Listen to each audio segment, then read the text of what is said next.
Welcome to mega debate. నా పేరు రహీం. ఆంధ్రప్రదేశ్ రాష్ట్రంలో మద్యం కేసు రోజుకో మలుపు తిరుగుతుంది. మొన్నటికి మొన్న జోగి రమేష్ అరెస్ట్ తర్వాత ఈ వార్తలు రోజుకో రకంగా ఆంధ్రప్రదేశ్లో రచ్చకెక్కడం మనం చూస్తున్నాం.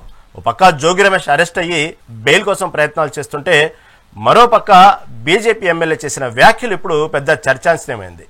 బీజేపీ ఎమ్మెల్యే ఆదినారాయణ రెడ్డి చేసిన వ్యాఖ్యలు ప్రధానంగా ఇప్పుడు పెద్ద చర్చకు దారితీస్తుంది. ఎందుకంటే ఈ మద్యం కేసులో జగన్ పాత్ర కీలకంగా ఉంది, త్వరలో జగన్ అరెస్ట్ అవ్వడం ఖాయం అంటూ బీజేపీ ఎమ్మెల్యే ఆదినారాయణ చేసిన వ్యాఖ్యలు ఇప్పుడు తీవ్ర చర్చకు దారితీసినాయి. అసలు ఎమ్మెల్యే ఆదినారాయణ రెడ్డి ఏమన్నారో అవన్నీ ఒకసారి మనం చూసిన తర్వాత చర్చలోకి వెళ్దాం. ఒకసారి మనం బీజేపీ ఎమ్మెల్యే ఆదినారాయణ ఏం చెప్పారో చూద్దాం. ఒకసారి మనం రాజుకు చివరాట, మేము అతన్ని వేటాడతాం, మా ఆట సక్సెస్ అవుతుంది, అతనికి ఎండ్, మా కూటమి పెరిగి పెరిగి పెరిగి అంతరిక్ష స్థాయి, అతనిది అధోగతి, తరిగి తరిగి తరిగి అంతరించిపోతుంది పార్టీ. డైలాగ్ సార్ కాబోతుంది, అది తెలుసుకోవాలి. అతను ఏం చేసినా పప్పులుడు కావు. మేము ప్రతి అంశాన్ని తూచా తప్పగా పాటిస్తాం. అతన్ని చా అనేటట్టుగా చేస్తాం, అతన్ని బతుకు ఘోరం చేస్తాం. కేసుల్లో ఇరుక్కోపోతున్నాడు. మొన్ననే జోగి రమేష్ సిట్టు 2లో ఇరుక్కున్నాడు, తమ్ముడు కూడా. సిట్టు 1 సీరియస్గా ఉంది, ఇప్పటికే అరెస్ట్ అయినారు. ఐఏఎస్ ధనంజయ రెడ్డి, అతనితో పాటు ఉండే పిఏ కృష్ణమోహన్ రెడ్డి, శ్రీధర్ రెడ్డి, అది సిట్టు 1, లిక్కర్ సిట్టు 1 ఇరుక్కున్నాడు. 400 కేజీల బంగారం కొనేది ఈడీ మెయింటైన్ చేస్తుంది. మహాతల్లి భారతి గారు 400 కేజీలు, కేజీ ₹1 బంగారు. ధనదానానికి అర్థం లేదు. నేను ఎప్పుడో చెప్పిన, జగన్ రెడ్డి అధికారంలో ఉన్నప్పుడే 2020లో అనంతపురం మీటింగ్లో ఆయన యొక్క ఆలోచన ఎట్టునేది ఆ రోజుల్లోనే, నేనే రాజు, నాదే రాజ్యం, నాదే రాజ్యాంగం, అదే భారతీయ రాజ్యాంగం అని. అదే భారతీయ రాజ్యాంగాన్ని తూచే తప్పకుండా అమలు చేస్తున్నాడు. పులివెందుల ఉప ఎన్నికల్లో 10% మాకు వచ్చిన ఓట్లు రాలే. టోటల్ ఓట్లలో అయితే 9%, 17% రావాలి. డిబేట్ రాకుండా చేసినాం. మేము జగన్కు సూపర్ చెక్ పెట్టబోతున్నాం. చెస్ గేమ్లో ఉంది. చెక్ అంటే రాజుకు చివరాట, మేము అతన్ని వేటాడతాం, మా ఆట సక్సెస్ అవుతుంది, అతనికి ఎండ్, మా కూటమి పెరిగి పెరిగి పెరిగి అంతరిక్ష స్థాయి, అతనిది అధోగతి, తరిగి తరిగి తరిగి.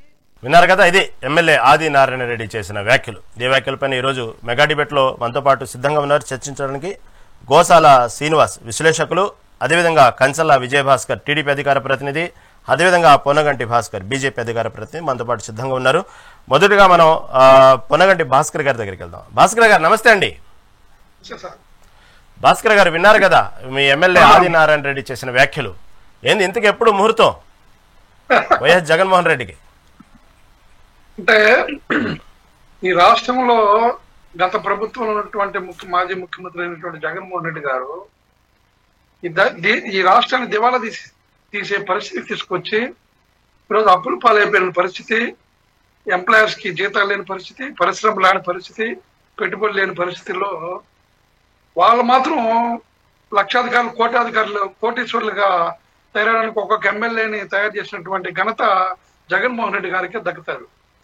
వారు ప్రభుత్వాన్ని అమ్మేటువంటి మద్యం కాకుండా వీళ్ళు ప్రైవేటుగా డిస్టిల్లు పెట్టి మందును తయారు చేసి ఇతర దేశాలలో, ఇతర రాష్ట్రాలలో మందులు తయారు చేసి ఆ యొక్క డబ్బుల్ని గవర్నమెంట్కి రాకుండా వీళ్ళే కోట్లాది రూపాయలు ఈరోజు కుంభకోణానికి, అవినీతికి పాల్పడినటువంటి వ్యక్తి జగన్మోహన్ రెడ్డి గారు.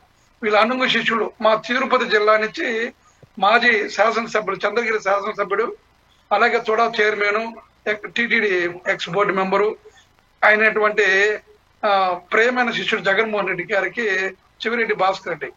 వారు ఈరోజు జైల్లో ఉన్నారు 140 రోజులు. ఆయన ఏదో ఘనకార్యంగా చెప్పుకుంటాడు, అక్రమ అరెస్టు 140 రోజులు అని.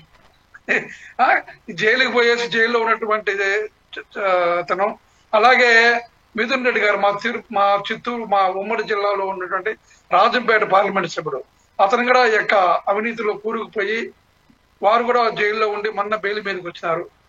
ఇంకా లేటెస్ట్ గా మీరు చెప్పినట్టు జోగి రమేష్ గారు, వారు నిన్న అరెస్ట్ అయినారు. ఆయన కూడా బెయిల్ కోసం ప్రయత్నిస్తున్నారు. బెయిల్ గీలు ఏమి రాని పరిస్థితిలో ఉంది. అందుకనే మా శాసనసభ్యులు గౌరవ్ ఆదినారాయణ రెడ్డి గారు అందుకే చెప్పారు, వీళ్ళందరూ జైలుకి పోయినారు, జైల్లో ఉంటారు, ఇంకా నెక్స్ట్ జగన్మోహన్ రెడ్డి గారు జైలుకి పోయడానికి సిద్ధంగా ఉండాలని. ఖచ్చితంగా జగన్మోహన్ రెడ్డి గారు ఖచ్చితంగా జైలుకి పోయే పరిస్థితి ఉంది.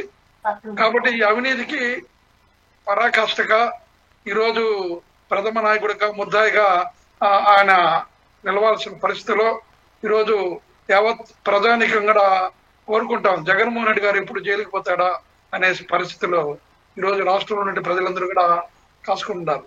ఆ యొక్క ప్రజల యొక్క ఆకాంక్షనే ప్రజల ద్వారా మేము నిరంతరం భారతీయ జనతా పార్టీ కార్యకర్తలు ప్రజలు తిరుగుతున్నాం కాబట్టి ప్రజల యొక్క కోరిక ఎలా ఉందో ఆ యొక్క దీన్నే మా ఎమ్మెల్యే గారు ఆదినారెడ్డి గారు మీ ప్రజలకు చెప్పడం జరిగింది. అంటే త్వరలో ఇంక నెక్స్ట్ టార్గెట్ జగన్మోహన్ రెడ్డి గారే. ఎందుకంటే ప్రధానమైనటువంటి ముద్దాయిలు ఇద్దరు జైల్లో ఉన్నారు. ఇప్పుడు జోగి రమేష్ గారు లేటెస్ట్ గా మన 2 రోజుల ముందుగానే వారు జైల్లో ఉన్నారు. ఇంకా అసలైన నాయకుడు ఏమన్నా ముద్ద ఈయనే అవుతాడు. మళ్ళా గతంలో ఉన్నాడు 1,00,000 కోట్ల దొంగ. ఇప్పుడు మళ్ళా ఈరోజు ఈ మద్యంలో కుంభకోణాల్లో అవినీతిలో ఇక్కడికి ప్రధాన వ్యక్తిగా ఇతనే ఉంటాడని మా యొక్క ఎమ్మెల్యే గారు చెప్పడం కూడా జరిగింది. కాబట్టి ఈరోజు మద్యానికి నిజంగా ఈ రాష్ట్రాన్ని లూటీ చేసినటువంటి పరిస్థితుల్లోనే ప్రజలు 151 నుంచి 11 సీట్లకు వచ్చారు. కాబట్టి ఇప్పుడు మళ్ళా అరాచకం పెరిగిపోయింది. ఈ రాష్ట్రంలో నరేంద్ర మోడీ గారి నాయకత్వంలో ఈ రాష్ట్రానికి ఇచ్చిన నిధుల్ని సక్రమంగా ఖర్చు పెట్టి ఎన్డీఏ ప్రభుత్వం నడుస్తూ ఉంటే ముఖ్యమంత్రి చంద్రబాబు నాయుడు గారు, ఉప ముఖ్యమంత్రి పవన్ కళ్యాణ్ గారు, నరేంద్ర మోడీ గారి యొక్క కేంద్ర ప్రభుత్వ నిధులతో రాష్ట్ర ప్రభుత్వాన్ని సస్యశ్యామలుగా తీసుకువెళ్తా ఉంటే ఎక్కడ అభివృద్ధిని అడ్డుకోవడానికి ఎక్కడెక్కడైనా ధర్నాలు రాస్తారోకులు చేయడానికి సిద్ధంగా ఉన్నాడు. వాళ్ళ కార్యకర్తల్ని పులిమి ఈరోజు ఎన్డీఏ భాగస్వామిగా ఉన్నటువంటి నాయకత్వం మీద దాడి చేసే పరిస్థితికి వచ్చినారు. గతంలో పోలీసులు అడ్డు పెట్టుకొని మేము ప్రతిపక్షం ఉన్నప్పుడు మేమైతే ధర్నాలు చేసినామో మీద కేసులు పెట్టినారు. ఇప్పుడు వీళ్ళు అధికారం లేపినా కూడా పోలీసులు కొందరిని అడ్డు పెట్టుకొని వాళ్ళు ఉంటారులే ఆ ఆలోచనతో ఈరోజు దాడి చేస్తారు. తిప్పండి. నేనండి మీది ఎలా తిప్పంటే మధ్యలో మాట్లాడద్దండి. భాస్కర్ గారు మాట్లాడుతున్నారు కదా, మధ్యలో ఎవరు కలిగేసుకోవద్దు. ఓకే సరే భాస్కర్ గారు, మళ్ళీ మీ దగ్గరకు వస్తాను. ఎందుకంటే కేంద్ర ప్రభుత్వం సంస్థలు మొత్తం అధికారం మొత్తం మీ చేతిలో ఉంది కాబట్టి సరే ఎప్పుడు మీరు ముహూర్తం పెడతారో దాన్ని బట్టి తర్వాత మాట్లాడదాం. తర్వాత గోసాల శ్రీనివాస్, నమస్కారం అండి. శ్రీనివాస్ గారు నమస్కారం అండి. శ్రీనివాస్ గారు, యాక్చువల్గా ఇప్పుడు ఈ మద్యం సంబంధించిన విషయంలో సరే ఎమ్మెల్యే ఆదినారాయణ రెడ్డి గారు ఏం చెప్పారా, త్వరలో దీంట్లో జగన్ కీలక పాత్ర ఉందా, అరెస్టా, ఇవన్నీ ఒకసారి దాని విషయం పక్కన పెడితే గతంలో కూడా ఇలాగే అనేక సార్లు జగన్ అరెస్ట్ ఖాయమంటూ తెర ముందుకు చాలా సార్లు ఇదే ప్రచారం జరిగిందండి. ఒక స్థాయిలో దాదాపుగా ఢిల్లీ దాకా వెళ్ళింది వ్యవహారం. మొత్తం దానికి సంబంధించినటువంటి ఎలా అరెస్ట్ చేయాలి, ప్రోటోకాల్ ప్రకారం ఎలా ముందుకెళ్ళాలి అనే విషయంలో అంటే ప్రస్తుతం ఎమ్మెల్యే కాబట్టి ఎలా ముందుకెళ్ళాలి, దాదాపుగా అరెస్టుకు సంబంధించినటువంటి ఆంధ్రప్రదేశ్లో ప్రముఖమైనటువంటి కొన్ని పార్టీలు కూడా దీని గురించి అంతర్గతంగా చర్చలు జరిగినాయని, దానికి సంబంధించినటువంటి ఏదైతే డిపార్ట్మెంట్ ఉందో డీజీపీ స్థాయి నుంచి మొత్తం ఒక ప్రణాళికబద్ధంగా వెళ్తుంది అని తెర ముందు గతంలో ఇలాగ అదుగు అని అనేక సార్లు ప్రచారంకి వచ్చినాయి. ఈసారి కూడా అలాంటి ప్రచారమేనా, లేకపోతే పక్కడబంది వ్యూహాలు ఏమైనా ఉన్నాయన్నట్టు అనుమానాలు ఏమైనా ఉన్నాయా ఈ వ్యాఖ్యలను బట్టి, ఏమంటారు? చక్కటి విషయం అండి. చక్కగా అయ్యో బీజేపీ ఎమ్మెల్యే గారు, ఆయన గవర్నర్ ఎమ్మెల్యే, కాన్స్టిట్యూషనల్ అథారిటీ ఆయన చక్కగా చెప్పారు. ఆయన చెప్పింది నేను నమ్ముతున్నా. దర్యాప్తు సంస్థలో ఆయన ప్రధాన వ్యక్తి, దర్యాప్తు సంస్థ నడిపించిన లీడ్ పర్సన్ ఆయన పేరు ఆదినారాయణ రెడ్డి గారు. అంచేత దర్యాప్తు సంస్థలు చేయట్లేదండి. ఆంధ్రప్రదేశ్ లో ముఖ్యంగా కూటమి ప్రభుత్వం, చంద్రబాబు నాయుడు నాయకత్వంలో కూటమి, ఆయన అనుచరులు, ఆయన ద్వారా లబ్ధి పొందుతూ నామినేటెడ్ పోస్టులు పొందిన ఎమ్మెల్యేలు దర్యాప్తు నిర్వహిస్తున్నారు కనిపిస్తోంది. దర్యాప్తు సంస్థల్ని ఇన్ఫ్లుయెన్స్ చేయడం కాదు, దర్యాప్తు వీళ్ళే చేస్తున్నారు. ఎవరు అరెస్ట్ అవుతారు, జైలుకి వాళ్ళు వచ్చారు. జైలు ఏమిటండి, మన జనం చూసి నవ్వుతారు.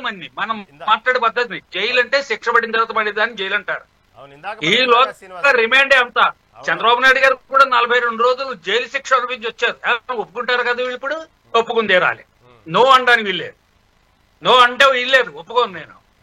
కాబట్టి వీళ్ళందరికీ జైలు శిక్ష అనుభవించి వచ్చారు. 42 రోజులు చంద్రబాబు నాయుడు గారు కూడా జైలు శిక్ష అనుభవించి వచ్చారు స్కిల్ డెవలప్మెంట్ కార్పొరేషన్ కేసులో.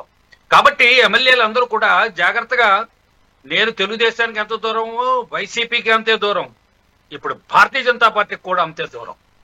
కాబట్టి ఇవాళ ప్రజలందరూ కూడా మీరు చెప్పినట్టు ఇందాక విన్నారు కదా ఆదినారాయణ రెడ్డి గారి వ్యాఖ్యలు, అది సిట్టు 1 ఇది సిట్టు 2 మొత్తం వీళ్ళే దాని విభాగాలు ఏంది, ఎలా డిసైడ్ చేయాలి, ఎప్పుడు అరెస్ట్ చేయాలి, వీళ్ళే చెప్పేస్తున్నారు మొత్తం. మీరు చెప్పినట్టు అధికారులు మొత్తం కూడా దర్యాప్తు సంస్థ చేతుల్లో లేదు. అయ్యో ప్రకటించారు ముఖ్యమంత్రి గారు, ఆదేశాలు ఇచ్చారు, అన్ని శాఖలుగా ఆదేశాలు ఇచ్చారు. మనం ఏదైతే ఈ ప్రభుత్వం అధికారంలో ఉందో, ఈ పార్టీ అధికారంలో ఉందో, మనం ఎట్టి పరిస్థితుల్లో వైసీపీ కానీ, వైసీపీ కార్యకర్తలకు కానీ, వైసీపీ నాయకులకు కానీ, వైసీపీ అనుచరులకు కానీ ఏ రకంగాను ఈ ప్రభుత్వం నుంచి ఏ రకమైన సహాయ సహకారాలు కానీ ఏ పనులు జరపడానికి వీలు లేదు అని శాసించారు. ఆయన హుకుం జారీ చేశారు. ఎలా ఆశిస్తాం? క్లీన్ ప్రాసిక్యూషన్, క్లీన్ ఇన్వెస్టిగేషన్, అసలు క్లీన్ గవర్నెన్స్ అన్నది ఉండదని ఆయన చెప్పేశారు. మేము పక్షపాతంగా ఉంటాం, మేము బయాస్డ్గా ఉంటాం, వారి పరిపాలన పూర్తిగా బయాస్డ్ పరిపాలన అని నేను అంటలా. సాక్షాత్తు ముఖ్యమంత్రి గారే అన్నారు. రికార్డ్ అయింది ఇప్పటికి కూడా వీడియోలు ఉన్నాయి. వారే చెప్పారు, నా పాలనలో మీకు పూర్తిగా వైసీపీ నాయకులకు కానీ, కార్యకర్తలకు కానీ, వారి యొక్క శ్రేణులకు కానీ, వారి అభిమానులకు కానీ, వాళ్ళ ఓటర్లకు కానీ ఏ రకంగా ఈ ప్రభుత్వం పనిచేయదు, సహకరించదు, సహాయం చేయదు అని. ఇంచేత ఇంకా క్లీన్ ఎక్కడుందండి? Clean governance. మరి కేంద్ర ప్రభుత్వం ఈ ప్రభుత్వాన్ని బర్తరఫ్ చేయడానికి ఇంతకన్నా ఏ గ్రౌండ్ కావాలి? ఇప్పుడు చూడండి, దర్యాప్తు సంస్థ దర్యాప్తు చేస్తోందా, లేకపోతే ఎమ్మెల్యేలు దర్యాప్తు చేస్తున్నారా? మరి ఇప్పుడు ఆదినారాయణ రెడ్డి గారు భారతీయ జనతా పార్టీ ఎమ్మెల్యే, అది భారతీయ జనతా పార్టీ గుర్తు మీద ఎక్కారు కానీ ఆయన ఎమ్మెల్యే మొత్తం తెలుగుదేశానికి అన్నట్టు కనిపిస్తోంది. చంద్రబాబు నాయుడు గారు ఏం ఆదేశాలు ఇస్తే ఆదేశాల ప్రకారం టెస్ట్ చదువుతున్నారు ఆయన. కాబట్టి ఏ1 అప్పుడే ప్రభుత్వం ఈ దర్యాప్తు సంస్థ అతను A1 గా గుర్తించిందా? ఏ సాక్షుల్ని ఈయన పరిశీలించారు? నేను ఆదినారాయణ రెడ్డి గారిని ఎమ్మెల్యే గారిని డైరెక్ట్ గా అడుగుతున్నా, ఈ కేసులో ఎవరెవరి సాక్షుల్ని మీరు పరిశీలించారు, మీరు ప్రశ్నించారు, ఏ కాగితాలను, ఏ డాక్యుమెంట్, ఏ దస్తావేజులు మీరు పరిశీలించారు, మీ పరిశీలనలో ఉన్న విషయాలు ఏమిటి చెప్పండి. మీరు జగన్మోహన్ రెడ్డి ప్రధాన ముత్తాయిగా అని చెప్పడానికి బలమైన కారణాలు మీ దగ్గర ఉండే ఉంటాయి. మీరు చూసే ఉంటారు. మీరే దర్యాప్తు చేస్తున్నారు, నమ్ముతున్నాం. చెప్పండి, అవి కూడా బయట పెట్టండి. మీరు నిర్వహించిన దర్యాప్తు, మీరే నిర్వహిస్తున్న దర్యాప్తు. కాబట్టి ఈవేళ ఈ ప్రభుత్వం క్లీన్ గవర్నెన్స్ లేదు కాబట్టి ఎవరి మీదైనా మోపబడతారు, ఎవరి మీదైనా దర్యాప్తులు వీళ్ళు చేసేస్తూ ఉంటారు, పార్టీ చేసేస్తుంది. ఇంకా అధికారం అంటే ప్రాసిక్యూటింగ్ ఏజెన్సీ అని చెప్పి పోలీసులు ఉన్నారండి. వాళ్ళ ద్వారా ఇది దర్యాప్తు జరగాలి, కానీ వాళ్ళ ద్వారా దర్యాప్తు జరిగించట్లేదు. వీళ్ళు ఒప్పుకుంటున్నారు. అరెస్ట్ అయిపోతారు, లిస్టులు వచ్చేస్తాయి. ఇందాక బీజేపీ మిత్రుడు ఆయన కూడా మాట్లాడాడు, గవ లిస్టులు తయారవుతున్నాయి, కొత్త లిస్టులు తయారవుతున్నాయని. ఆ పక్కన ఆయన తయారు చేస్తున్నారు లిస్టులు, ఓ పక్కన ఈయన తయారు చేస్తున్నారు. ఇద్దరు బీజేపీ వాళ్ళే. కాబట్టి తెలుగుదేశం ఆదేశాలు ఎలా ఉన్నాయో అంటే ప్రభుత్వ ఆదేశాలు. ఒక్క విషయం ఇక్కడ చెప్తానండి, సిబిఐ ఎంక్వైరీకి వేయడానికి ఏమిటి అభ్యంతరం? దీర్ఘకాలంగా పడుతుంది విచారణ, దీర్ఘకాలంగా పడుతుంది దర్యాప్తు. స్పష్టమైన లోతైన దర్యాప్తు చేయడం వల్ల అసలైన నేరస్తులు తప్పించుకోకుండా ఉంటారు, అమాయకులు శిక్షకు పడకుండా ఉంటారు. ఒక అమాయకుడు కూడా శిక్ష పడడానికి వీల్లేదు. ఇది లోతైన దర్యాప్తు జరిపించడానికి సిబిఐకి రిఫర్ చేయడానికి ఏమిటి అభ్యంతరం రాష్ట్ర ప్రభుత్వానికి? జగన్మోహన్ రెడ్డి గారు ముఖ్యమంత్రి ఉండగా ఆయనంతటా ఆయన పాలనలో జరిగినట్టే ఒక నేరాన్ని, ఒక క్రైమ్ని సిబిఐకి రిఫర్ చేశారు. మీరెందుకు రిఫర్ చేయరు? మీరు రిఫర్ చేయట్లేదు కదా, ఎన్డీఏ ప్రభుత్వం కదా. సిబిఐ మీద మీకు నమ్మకం లేదని ప్రకటించండి. సిబిఐ మా రాష్ట్రంలోకి వచ్చి మా పరిపాలన ఉండగా ఇక్కడ దర్యాప్తు చేయడానికి మేము అంగీకరించం. ఇది పూర్తిగా మా రాజ్యం. మా రాజ్యంలో మా అధీనంలో పనిచేస్తున్న దర్యాప్తు సంస్థల్ని మేము ఆదేశిస్తాం. మా ఆదేశానుసారంగా వాళ్ళు దర్యాప్తు నిర్వహించాలి. ఆ దర్యాప్తు రిపోర్ట్లు మేమే తయారు చేస్తాం అని చెప్పండి, ప్రకటించేయండి. మీరు ప్రకటించేస్తున్నారు, ప్రకటించండి. నేను కొత్తగా అనక్కర్లేదు అమాయకుడిగా, మీరు ప్రకటించేశారు ఆల్రెడీ. సిబిఐకి ఇవ్వడానికి అభ్యంతరం ఉందంటేనే ఇక్కడ సిబిఐకి ఇవ్వకుండా ఉండడమే మీలో మీ యొక్క గవర్నెన్స్ యొక్క స్వరూపాన్ని ప్రజలకు తెలియజేస్తారు. ఓకే, మళ్ళీ మాట్లాడతాను, మళ్ళీ మీ దగ్గరకు వస్తాను. ఓకే, ప్రస్తుతం మనకు కంచర్ల విజయభాస్కర్ టీడీపీ అధికార ప్రతినిధి సిద్ధంగా ఉన్నారు. విజయభాస్కర్ గారు నమస్తే అండి. నమస్తే. ఏ విజయభాస్కర్ గారు, ఓ పక్క వెళ్ళిన టెంపుల్ కల్లా వెళ్ళి కుటుంబ సమేతంగా పాప ఆయన ఆ ఓట్లు ఈ ఓట్లు ఆ దీపాల మీద హారతుల మీద అన్ని ప్రామిసులు చేస్తున్నా కూడా మీ పార్టీకి మీ పార్టీ నాయకుడు కనికరం రాలేదు, రాక్షసానందం పొందుతున్నారంట మీ నాయకుడు జోగి రమేష్ అంటున్నారు లోపలికి వెళ్తూ జైల్లో. అసలు ఏంది ఇంత రాక్షసానందం ఎందుకు పాప ఆయన మీద, ఏమంటారు? అవునులే, ఈ మధ్య మూల విరాట్టుల్ని, ఉత్సవ విగ్రహాల్ని, దేవీ దేవతల విగ్రహాల్ని దొంగిలిస్తే దేవుడు చూస్తూ ఊరుకుంటున్నాడు కదా. కాబట్టి ఈ పాపం పుణ్యం స్వర్గం నరకం ఈ దేవుడు ఉన్నాడో లేడో అని దేవుడే చేష్టలుడు కూర్చుంటున్నాడు అని చెప్పి దేవుడి మీద ప్రమాణం చేస్తామని చెప్పడం అనేది ఒక ఫ్యాషన్ గా మారిపోయిన రోజు ఇది. మరి ఈ నేపథ్యంలో ఆరోపణలు ఎదుర్కొనే వాళ్ళు, పోతే అక్రమాలకు పాల్పడ్డారని చెప్పేసి ఆరోపణలు ఎదుర్కొనే వాళ్ళు కోరినట్లుగా ఎక్కడన్నా దర్యాప్తు సంస్థలు నిర్ణయిస్తారా? ఈ రాష్ట్ర ప్రభుత్వాన్ని ప్రజలు ఎన్నుకున్నది దేనికి? సిబిఐ అంటే అది పెద్ద దర్యాప్తు సంస్థ, అది మొత్తం ఆల్ ఇండియా దర్యాప్తు సంస్థ. దానికి వర్క్ లోడ్ ఉండడమే కాదు, దానికి ఇవ్వడానికి ఒక స్థాయి ఉండాలి. ఆ కేసుల స్వభావాన్ని బట్టి, కేసుల లోతుపోతులను బట్టి, కేసు స్థాయిని బట్టి సిబిఐకి ఇస్తారు. కానీ ఆరోపణలు ఎదుర్కొనే వాళ్ళు నిర్ణయిస్తారా ఏ దర్యాప్తు సంస్థ కావాలనేది? వారిని గౌరవించడానికి ఏ దర్యాప్తు సంస్థ కావాలనేది ఆరోపణలు ఎదుర్కొనే వాళ్ళు ఎక్కడ నిర్ణయించిన సందర్భాలు ఉండవు. వాళ్ళు కోరితే కోరచ్చు, కానీ అందుకు రాష్ట్ర ప్రభుత్వాన్ని ప్రజలు ఎన్నుకునేందుకు అందుకని హోంశాఖను మూసేద్దామా? హోంశాఖ అవసరం లేదా ఇంకా రాష్ట్రానికి?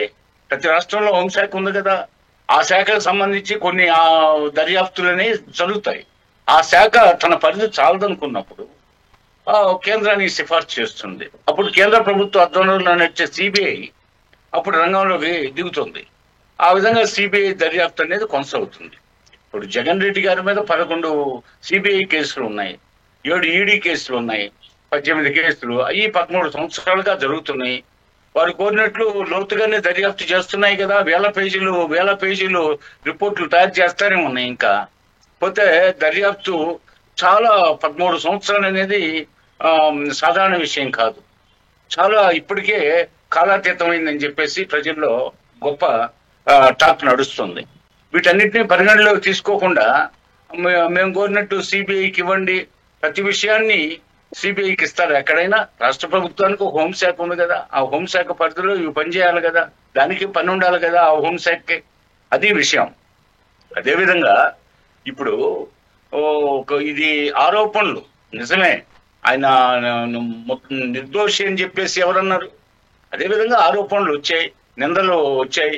మరి వాటిలో నిజాలు ఎంత తెలుసుకోవడానికి మేము ఇప్పుడు 500 రోజులు అయింది. ఇప్పటికి తెలుగుదేశం కూటమి ప్రభుత్వం అధికారంలోకి వచ్చి 500 డేస్.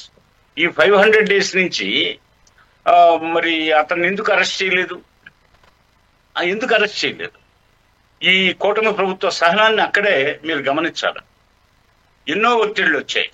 అధికారంలోకి రాగానే కొద్ది మంది ఆ రోజుల్లో చట్టాలను ఉల్లంఘించిన వాళ్ళు, అదేవిధంగా అన్పార్లమెంటరీ లాంగ్వేజ్ మాట్లాడిన వాళ్ళు, సోషల్ మీడియాలో చాలా నీచంగా ప్రవర్తించిన వాళ్ళు, అదేవిధంగా అవినీతి ఆరోపణలు ఎదుర్కొనే వాళ్ళు, వీళ్ళందరినీ అరెస్ట్ చేయమని ఎన్నెన్నో ఒత్తిళ్లు ఈ 500 రోజుల్లో వచ్చాయి. కానీ కూటమి ప్రభుత్వం ఎక్కడ తొణకల, బెండి కాల. ఎందుకంటే మీరు ఇందాక పాత మిత్రులు గోశాల శ్రీనివాస్ గారు అన్నట్టు అమాయకులకు శిక్ష పడకూడదు. కాబట్టి మాది ప్రజాప్రభుత్వం, అందరూ ప్రజాస్వామ్యబద్ధంగానే ఎన్నికవుతారు కదా అనొచ్చు. ఎన్నికవుతారు, కానీ ఆ యొక్క అధినేత పోకడలను బట్టి మిగతా వాళ్ళు నడుచుకుంటారు. అధినేత స్వభావం నిరంకుశ స్వభావం అయినప్పుడు, అదే పోతే అధినాయకుడి స్వభావం రాచరిక వ్యవస్థ ప్రతిబింబంగా సంకేతంగా ఉన్నప్పుడు, ప్రతీకగా ఉన్నప్పుడు అనుచరగణం కూడా అదే విధంగా నడుచుకుంటారు. ఇక్కడ పాయింట్ ఏంటంటే మాది ప్రజా ప్రభుత్వం, ప్రజాస్వామ్యాన్ని గౌరవించే ప్రభుత్వం. రాచరిక వ్యవస్థకి, ఫెడరల్ వ్యవస్థకి, ఆటోక్రసీకి మారిపోయిన ప్రభుత్వం కాదు మాది. కాబట్టి ఈ డెమోక్రసీని పూర్తిగా గౌరవించే ఈ ప్రభుత్వం ఎంతో సహనంతో 500 రోజులు గడువు తీసుకొని ఆ తర్వాత అతన్ని అరెస్ట్ చేయడం జరిగింది. ఈ యొక్క కల్తీ మద్యం కేసులో ఎవరైతే తెలుగుదేశం పార్టీకి అప్రతిష్ట, కూటమి ప్రభుత్వానికి అప్రతిష్ట తేవాలని భావించారో ఈ రోజు అది భస్మాసుర రాష్ట్రంగా మారింది. ఇప్పుడు తీగిలాగితే డొంకంతా కదిలినట్టు నిన్న గోవాలో అసలు ఈ కల్తీ మద్యం తయారీ కేంద్రాన్ని పోలీసు గుర్తించారు. కేరళైట్ ఒక అతను ప్రధాన ముద్దాయిగా ఈ విషయంలో గోవాలో నిన్న డంపు పోలీసు గుర్తించడం జరిగింది. మరి ఈ పరిస్థితుల నేపథ్యంలో మరి ఒక్కొక్కరిని అదుపులోకి తీసుకొని విచారిస్తుంటే అనేక విషయాలు పుంకాలుగా వెల్లడవుతున్నాయి. మరి ఈ నేపథ్యంలో దీనికి అంతటికీ కింగ్ పిన్ వేరే అతను ఉన్నాడు. ఆ కింగ్ పిన్ ప్రోద్బలంతో ఈయన జోగి రమేష్ గారు వీరందరినీ పెట్టి ఇవన్నీ చేయిస్తున్నాడు అనేది ఇప్పుడు సంక్షిప్తంగా మనం చెప్పుకునే విషయం. అయితే విజయభాస్కర్ గారు ఒకటి మీరు అబ్జర్వ్ చేశారు లేదో, దాదాపుగా అరెస్ట్ ఖాయము అనేటువంటి వార్త ఎక్కడైతే కొంచెం స్మెల్ వచ్చిందో అప్పటి నుంచే జోగి రమేష్ మాటల్లో కొంచెం వ్యత్యాసం బయలుదేరింది. వెంటనే ఈ ప్రమాణాల పర్వంతో పాటు కొన్ని వ్యాఖ్యలు ఒక అభద్రతా భావానికి లోనవుతూ చేసిన వ్యాఖ్యలు చూసాం. ఆ తర్వాత అరెస్ట్ చేసినప్పుడు మళ్ళీ తర్వాత నెల్లూరు సంబంధించిన జైలు తీసుకొచ్చినప్పుడు పదే ఒక వ్యాఖ్య చేయటం మీరు అబ్జర్వ్ చేశారు లేదు.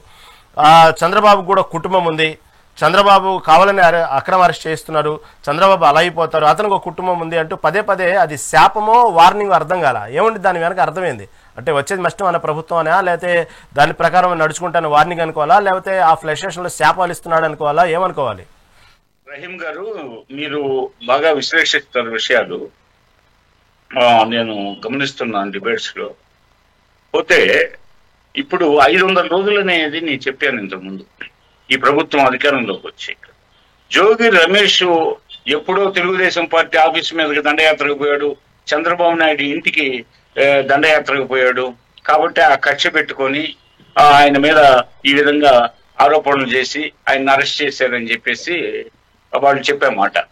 అందులో ఏమాత్రం వాస్తవం ఉన్నా మాకు కక్ష నిజంగా ఉంటే మరి 500 రోజుల క్రితమే అరెస్ట్ అయి ఉండేవాడు. అలాంటి దురుద్దేశం ఉంటే అంటే అవి చేసేది ఎవరంటే నియంత్రణ చేస్తారు, ఆ పని రాచరిక వ్యవస్థ స్వభావం కలిగిన వాడు చేస్తారు, ఫ్యూడల్ లార్డ్స్ చేస్తారు. కానీ ఇది ప్రజాప్రభుత్వం. రేపు పొద్దున మేము నిందల పాలు కావాల్సి వస్తుంది అకారణంగా అరెస్టులు చేయిస్తే. మేము ప్రజల్లో పలచనబడతాం కాబట్టి మేము ప్రజల్లో పలచబడుకోవాలా. మాకేమన్నా జోగి రమేష్తో ఏమన్నా గట్టు దగ్గర తగాదా ఉందా, లేకపోతే ఆస్తుల దగ్గర తగాదా ఉందా, వ్యాపారాల్లో ఏమన్నా తగాదా వచ్చిందా? లేదు. తీవ్రమైన ఆరోపణలు వెలువడుతున్న నేపథ్యంలో ఇందులో వాస్తవాలని తెలుసుకోవడానికి ఇంత సమయం 500 రోజుల కాలం తీసుకొని అరెస్ట్ చేయడం జరిగింది. అంతేగాని ఏదో తెలుగుదేశం పార్టీ ఆఫీస్ మీదకి చంద్రబాబు నాయుడు ఇంటి మీదకి దండయాత్రకు వచ్చాడని చెప్పేసి అవన్నీ మేము చాలా చిన్న విషయాలుగా ఏదో భావావేశంతో వచ్చారన్న ఇదిలో ఏదో తెలియక వచ్చారు, సరే వారి తప్పులు వాళ్ళే తెలుసుకుంటారనే ఉద్దేశంతో మేము ఉన్నామే. కానీ అలాంటి కక్ష నిజంగా మనసులో ఉంటే 500 రోజుల నాడే అరెస్ట్ అయ్యిండు. మీరు ఒక్కసారి ఆలోచించండి. ఎవరైనా ఆలోచిస్తే 500 రోజులు సమయం తీసుకున్నారే అని చెప్పి ఏది కూడా ప్రామాణికంగా, అథెంటిక్ గా, కన్స్ట్రక్టివ్ గా ఏదైనా విచారించాలనే ఉద్దేశంతోనే ఒక జగన్ రెడ్డి విషయమే కాదు, ఆయన అంచుల విషయమే కాదు, అసలు ఈ కూటమి స్వభావం డిఫరెంట్ గా ఉంటుంది. ఎందుకంటే మా ఈ 3 పార్టీల కలయిక, 3 పార్టీలు తర్జన భర్జనలు జరిగిన తర్వాతనే ఇలాంటి విషయాల మీద క్షీరసాగరాన్ని మదిస్తే ఏ రకంగా అనేక రకాల మనకి అమృతబాణం వచ్చింది, అదేవిధంగా ఆలాహలం వచ్చింది, అదేవిధంగా లక్ష్మీదేవి వచ్చింది, అనేక రకాలుగా ఏ విధంగా బయటపడ్డాయో 3 పార్టీలు మదనం చేసిన తర్వాతనే ఈ ఒక నిర్ణయానికి వచ్చి మనం ఈ విధంగా ఫాలో అవుదామని చెప్పి విధానపరమైన నిర్ణయాలు తీసుకుంటామే. కానీ మేము ఇలా ఒంటెత్తి పోకడలతో నియంత్రిత వైఖరితో తీసుకునే నిర్ణయాలు ఈ కూటమి ప్రభుత్వానికి కాదని చెప్పేసి నేను భావిస్తున్నాను. ఓకే విజయభాస్కర్ గారు, మళ్ళీ మీ దగ్గరకు వస్తాం. మళ్ళీ మన పొన్నగంటి భాస్కర్ గారి దగ్గరికి వెళ్దాం. భాస్కర్ గారు వచ్చారు. ఓకే భాస్కర్ గారు కొంచెం లైన్లో ఉండండి. ఇప్పుడే వైసీపీ సంబంధించినటువంటి బొట్ల రామారావు వైసీపీ అధికార ప్రతినిధి జాయిన్ అయ్యారు. లక్ష్మణ్ చెప్పండి సార్. చెప్పండి. ఓకే నమస్తే అండి. నమస్తే సార్. ఓ పక్క జోగి రమేష్ అరెస్ట్ అయిన తర్వాత రాష్ట్ర రాజకీయాలు చూసుకుంటే మళ్ళీ మొత్తం మద్యం చుట్టూ తిరుగుతా ఉన్నాయి. గతంలో ఒకసారి మద్యం చుట్టూ రాజకీయాలు తిరిగినాయి. ఆ సమయంలో కూడా జగన్ అరెస్ట్ ఖాయం అనేటువంటి వార్తలు వచ్చిన నేపథ్యంలో సరే తర్వాత కొన్నాళ్ళు పరిణామాలు మారిపోయినాయి. వాళ్ళు బెయిల్ మీద కొంతమంది వచ్చారు, కొంతమంది ఇంకా లోపలే ఉన్నారు. దానికి సంబంధించి గతంలో చూసుకుంటే అమరావతికి సంబంధించినటువంటి ఏదైతే రైతుల ఉద్యమాన్ని ఇది మొదటి రోజు, రెండో రోజు, 500 రోజు అని చెప్పుకున్నట్టు మీ వాళ్ళు కూడా లోపల జైల్లో ఉండి అక్రమ అరెస్ట్కి ఇన్ని రోజులు అని చెప్పుకోవడం కొంచెం వాస్తవంగా విచిత్రంగానే కనబడుతుంది సోషల్ మీడియాలో. సరే దాన్ని పక్కన పెడితే ఇంతకీ జగన్ అరెస్ట్ కూడా ఖాయము, త్వరలో జగన్ పాత్ర కీలకంగా ఉంది దీంట్లో అంటూ బీజేపీ ఎమ్మెల్యే ఆదినారాయణ రెడ్డి చేసిన వ్యాఖ్యల తర్వాత మీ పార్టీ స్టాండ్ ఏంటి? నిజంగానే జగన్మోహన్ రెడ్డి అరెస్ట్ కాబోతున్నారా? మీ పార్టీలో దానికి సంబంధించినటువంటి ఇప్పుడే దానికి సంబంధించిన చర్చ మొదలైన తర్వాత ఏమనుకుంటున్నారు? ఏంది మీ పార్టీ స్టాండ్ ఏంటి? సార్ మీకు ప్యానెల్లో పెద్దలకి మెగా 9 టీవీ యాజమాన్య హృదయపూర్వక నమస్కారం అండి. జోగి రమేష్ గారిని కక్షపూరితంగానే అరెస్ట్ చేశారన్న విషయం ఆంధ్రప్రదేశ్ రాష్ట్ర ప్రజలందరికీ తెలుసు. ఒక బీసీ నాయకుడు, గౌడు కులస్తుడు, ఒక సామాన్యమైన కుటుంబం నుంచి ఒక బలమైనగా బీసీ నాయకుడిగా ఎదుగుదల ఒక విధానం. మా పార్టీ టీడీపీకి అనుకూలం, బీసీలకు అనుకూలం. మా పార్టీ పెట్టిందే బీసీల కోసమని జబ్బలు సరుచుకునే టీడీపీ పార్టీ ఒక బీసీ నాయకుడు యొక్క ఎదుగుదలని ఓర్వలేక ఆ బీసీ నాయకుని ఏ రకంగా నిర్వీర్యం చేయాలన్న ఆలోచన విధానంతో బీసీల మీద చేస్తున్నటువంటి ఒక దుర్మార్గమైనటువంటి ఆలోచన కుట్ర.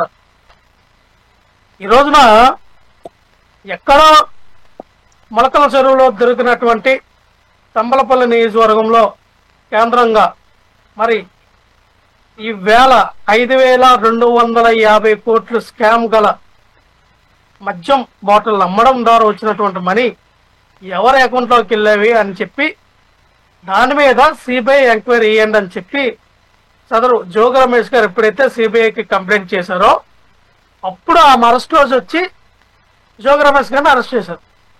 అంతవరకు జోగి రమేష్ గారిని టచ్ చేయాలి. ఎందుకంటే అక్కడ దొరికిన వ్యక్తి ఎవరు?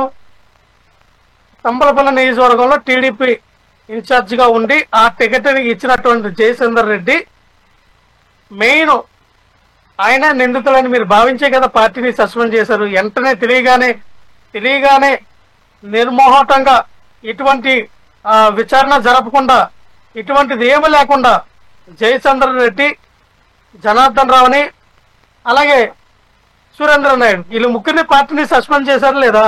ఎందుకు చేశారు? పార్టీ నుంచి వాళ్ళు తప్పు చేశారని భావించారు కాబట్టి మీరు పార్టీ నుంచి సస్పెండ్ చేశారు. ఆరోపణలు వచ్చాయి కాబట్టి ఆరోపణలు వచ్చిన అయితే చంద్రబాబు నాయుడు మీద ఆరోపణ వచ్చింది. చంద్రబాబు నాయుడు గారిని పార్టీ నుంచి తీసేస్తారా? నారా లోకేష్ మీద ఆరోపణ వచ్చింది. నారా లోకేష్ తీసేస్తారా పార్టీ నుంచి? వాళ్ళు తీరా ఏం మాట్లాడతారు సార్? ఆరోపణ వచ్చేస్తే తీసేస్తారా? ఇక్కడ క్రిస్టల్ క్లియర్ గా అర్థమైంది ఏంటంటే ఎవరైతే ఈ జయచంద్ర రెడ్డి తన అఫిడవిట్ లో ఏమని పెట్టాడు, నాకు ఆఫ్రికాలో మద్యం ఫ్యాక్టరీలు ఉన్నాయి, నేను మద్యం నడుపుతాను, నాకు ఆఫ్రికా నుంచి లింకులు ఉన్నాయని ఆయన క్రిస్టల్ క్లియర్ గా మెన్షన్ చేసే విషయం మీకు తెలుసు కదా. ఎవరికో అక్కడ ఇవ్వాల్సినటువంటి ఒక యాదవ సామాజిక వర్గం చెందిన వ్యక్తికి ఇవ్వాల్సిన టికెట్ ని జయచంద్ర రెడ్డి కిందకి ఇచ్చారు మీరు. 100 కోట్ల రూపాయలు కిలారి రాజేష్ ద్వారా నారా లోకేష్ గారికి చెల్లింది వాస్తవమే కదా, ఆయన మాట్లాడుతూ ఉన్నాడు. మళ్ళీ మీరు అనొచ్చు ఇదే జయచంద్ర రెడ్డి పెద్దిరెడ్డి రామచంద్ర రెడ్డి గారి ముఖ్య అనుసరుడు అని. సరే మీరు అన్నట్టుగా కాసేపు అనుకుందాం.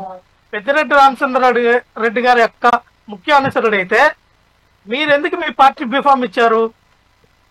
మీరెందుకు మీ పార్టీ తరఫున నిలబెట్టి ద్వారకా తిరుమల రెడ్డి గారి మీద పోటీ చేపించారు?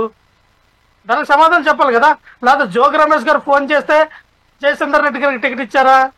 అద్దెపల్లి జనార్దన్ రావు దగ్గరుండి సురేంద్ర నాయుడు, అద్దెపల్లి జనార్దన్ రావు వీళ్ళు దగ్గరుండి బీఫామ్ తీసుకొని జయచంద్ర రెడ్డికి అక్కడ ఆ మొత్తం ఎలక్షన్ క్యాంపెయిన్ అని చేసింది వీలే కదా. సురేంద్ర నాయుడు, అద్దెపల్లి జనార్దన్ రావు ఇబ్రహీంపట్నం వేదికగా అక్కడ 150 క్యాన్ల క్యారమల్ స్పిరిట్, 30,000 మద్యం బాటిల్, వాటర్ బాటిల్, 250 కేసుల్లో మద్యం బాటిల్ దొరికితే దాన్ని point to point pin to pin చూపించారు ఎవరు, జోగి రమేష్ గారు. ఎందుకంటే ఆయన నియోజకవర్గం అయింది కాబట్టి. ఆయన వసంత కృష్ణ ప్రసాద్ మీద పోటీ చేసి ఓడిపోయాడు. ఆయన డౌట్ ఏంటంటే, నేను వచ్చి ఇదంతా బయట పెట్టాను, రేపొద్దున అటు తిరిగి నా మీదకి వస్తుందేమో ఆయన డౌట్ అనుమానంతో ఆయన మాట్లాడితే అది మీకు బ్రహ్మాస్త్రం అయిపోయింది. ఆ బ్రహ్మాస్త్రాన్ని ఏం చేశారంటే ఆయన వైపు తోశారు మీరు. ఎస్, ఇది జోగి రమేష్ చేపిస్తారని చెప్పి ఒక ఫ్యాబ్రికేటెడ్ వీడియో ఆయనతో తయారు చేయడం. ఆయన మా ఆఫ్రికా నుంచి ఒక బిజినెస్ మ్యాన్ లాగా, ఒక శోభనానికి రెడీ అయిన కొత్త పెళ్లి కొడుకు లాగా నవ్వుకుంటూ వస్తాడు, పోలీసులకు లొంగిపోతాడు, వచ్చి ఒక వీడియో తీసి దీనికి 5 కోట్ల రూపాయలు పెట్టుబడి జోగి రమేష్ గారు ఇచ్చారు, నాకు 3 కోట్లు ఇస్తానన్నాడు, దాదాపు 15 కోట్ల రూపాయలు దీని మీద ఖర్చు పెట్టాడని ఒక ఫ్యాబ్రికేటెడ్ వీడియో తీయించారు. అలాగే ఆయన ఫోన్ పోయిందని చెప్పారు. ఎప్పుడు సాక్షి చేసినప్పుడు నా ఫోన్ లేదు, ఆఫ్రికాలో పోయిందన్నాడు. ఆఫ్రికాలో ఫోన్ పోయిందేమో వాట్సాప్ షాట్ తీసుకొచ్చారు, అది కూడా ఫ్యాబ్రికేటెడే. నేనేమంటానంటే, ఇక్కడ నారా లోకేష్ గారితో జరిగిన కాన్వర్సేషన్, నా తర్వాత చంద్రబాబు నాయుడు గారితో, కిలార్ రాజుతో, వీళ్ళు ముగ్గురితో చేసినటువంటి వాట్సాప్ చాటింగ్ కూడా తీయండి బయటికి. గూగుల్ టేక్అవుట్లు అన్నారు కదా, ఎస్ తీయండి, మీ టెక్నాలజీ వినియోగించండి, తప్పేంది. ఇప్పుడు మనం ఏ టెక్నాలజీలో ఉన్నాం, ఎస్ తీయండి బాబు అవన్నీ కూడా. జయచంద్ర రెడ్డి మూలాలు ఏంటనేది సార్, ఇప్పుడు తంబలపల్లి నుంచి ఇబ్రహీంపట్నం వరకు జోగి రమేష్ గారికి సంబంధించిందని మీరు అన్నారు, అభియోగం చేశారు, అక్రమంగా అరెస్ట్ చేసి జైల్లో పెట్టారు. సార్ ఏలూరులో దొరికింది సార్, ఏలూరులో పెద్ద పెద్ద కుటీర పరిశ్రమలు పెట్టారు మీరు. కల్తీ నకిల మద్యం తయారు చేయడానికి ఎంఎస్ఎంఈ కుటీర పరిశ్రమలాగా ఏలూరులో దొరికినాయి, దానికి జోగి రమేష్ గారికి సంబంధం ఉందా? అనకాపల్లిలో దొరికినాయి, దానికి జోగి రమేష్ గారికి సంబంధం ఉందా? రాజమండ్రిలో దొరికినాయి, అలా గన్నవరంలో దొరికినాయి, వాటి పరిస్థితి ఏంటండి అంటే దానికి సమాధానం లేదు. సాక్షాత్తు ఒక్క నిమిషం సార్ అయిపోయింది. అనకాపల్లి ఒక్క నిమిషం సార్, ఒక్క నిమిషం సార్. అనకాపల్లి పరవాడలో సాక్షాత్ అసెంబ్లీ స్పీకర్ అయినటువంటి అయ్యన్న పాత్రుడు గారు, ఆ నియోజకవర్గానికి సంబంధించిన వ్యక్తి ఎవరైతే రొత్తాల రాము ప్రధాన అనుసరుడుగా ఉన్నటువంటి ఆ నియోజకవర్గంలో నకిలీ మద్యం దొరికితే ఎవరంటే జోగి రమేష్ గారికి సంబంధం ఉందా? మరి మీరు ఎందుకు అసెంబ్లీ స్పీకర్ అయినటువంటి అయ్యన్న పాత్రుడు గారిని ఎందుకు మీరు విచారణ జరపలా? జయచంద్ర రెడ్డి బామ్మర్ది గిరిధర్ రెడ్డిని వదిలేశారు, జయచంద్ర రెడ్డి పిఏ రాజేష్ని వదిలేశారు. ఆ పిఏ ఏం చెప్పాడని వాంగ్మూలంలో, జయచంద్ర రెడ్డి గారి యొక్క బొలెరో కారులో మేము ఈ మద్యాన్ని తీసుకెళ్ళి అమ్మామని చెప్పాడు. సాక్షాత్ మీ పిఏ చెప్పాడు కదా, జయచంద్ర రెడ్డి కారులో మేము మద్యాన్ని అమ్మామని. చుట్టుపక్కల ఉన్నటువంటి 2500 బెల్ట్ షాపుల్లో, 500 పర్మిట్ రూముల్లో విచ్చడికి అమ్మమన్నారు. అది మాకు డౌట్ వచ్చి రాష్ట్ర వ్యాప్తంగా చెక్ చేస్తే ప్రతి రాష్ట్ర వ్యాప్తంగా 4 మద్యం బాటిల్లో 2 మద్యం బాటిల్లో నకిలీలు. అంతే కదా, మీరు ఏ షాపుకి వెళ్ళి మీరు టెస్టులు చేయాలా? ఎందుకు చేయాలా? ప్రొహిబిషన్ శాఖ కానీ, ఇక్కడ ఉన్నటువంటి ఎక్సైజ్ శాఖ కానీ ప్రతి ఒక్క బెల్ట్ షాప్కి, ప్రతి ఒక్క పర్మిట్ రూమ్కి, ప్రతి ఒక్క వైన్ షాప్కి వెళ్ళి ఇది క్వాలిటీ మద్యమో కాదని ఎందుకు టెస్ట్ చేయాలా? ఎందుకు టెస్ట్ చేసి మీరు ఎందుకు పట్టుకోవాలా నకిలీ మద్యాన్ని? అర్థమవుతుంది కదా మీకు అన్నతనం. ఎన్ని బాటిల్ పట్టుకున్నారంటే చెప్పండి. ఇంతవరకు కల్తీ నకిలీ మద్యాన్ని మీరు ఎన్ని బాటిల్ పట్టుకున్నారు చెప్పండి. పట్టుకోలేదంటే అర్థం ఏంటి? ప్రభుత్వమే, చంద్రబాబు నాయుడు గారు, నారా లోకేష్ గారు దగ్గరుండి స్కామ్ జరిపిస్తూ ఉన్నారు. వాళ్ళకి ఇప్పుడు డబ్బు ఒక్క నిమిషం సార్, సంపద ఎలా సృష్టించాలంటే ఈ రకంగా